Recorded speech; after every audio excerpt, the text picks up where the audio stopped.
નમસ્કાર મિત્રો, વિડીયોમાં તમારું સ્વાગત છે। જી હા મિત્રો, અત્યારે હાલના મોટાની મહત્વના સમાચાર સામે આવી રહ્યા છે। તો મિત્રો, સમાચારમાં વાત કરીએ તો રાજસ્થાનમાં એક હૃદયદ્રાવક ઘટના બની છે, જેને બધાને હૃદય કંપાવી દીધા છે।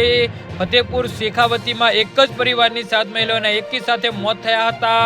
આ દુર્ઘટના એટલી ભયાનક હતી કે જેને પણ તેને જોઈ તેની આંખોમાં આંસુ આવી ગયા હતા। રાષ્ટ્રીય રાજમાર્ગ 52ના હરસવા ગામ નજીક એક પૂરપાટ ઝડપે આવતી કાર અને પિકઅપ ટ્રક સાથે અથડાઈ હતી ને પછી સામેથી આવી રહેલા ટ્રક સાથે અથડાઈ હતી।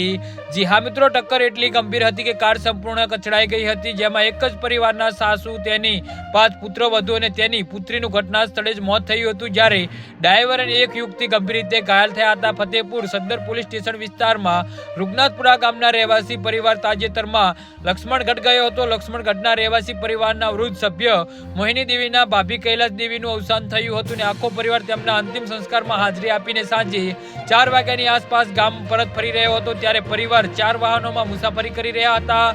3 વાહનોમાં પુરુષો હતા, જ્યારે એક કારમાં મહિલાઓ અને ડ્રાઈવર હતા। કોઈએ ખબર નહોતી કે આ યાત્રા તેમની જીવનની છેલ્લી અને સૌથી પીડાદાયક યાત્રા બનશે। જી હા મિત્રો, તો આના વિશે તમારું શું કહેવું છે તો નીચે અમારી કમેન્ટ બોક્સમાં જરૂરથી જણાવજો અને અમારી યુટ્યુબ ચેનલને સબસ્ક્રાઇબ કરવાની ભૂલતા નહીં। ધન્યવાદ।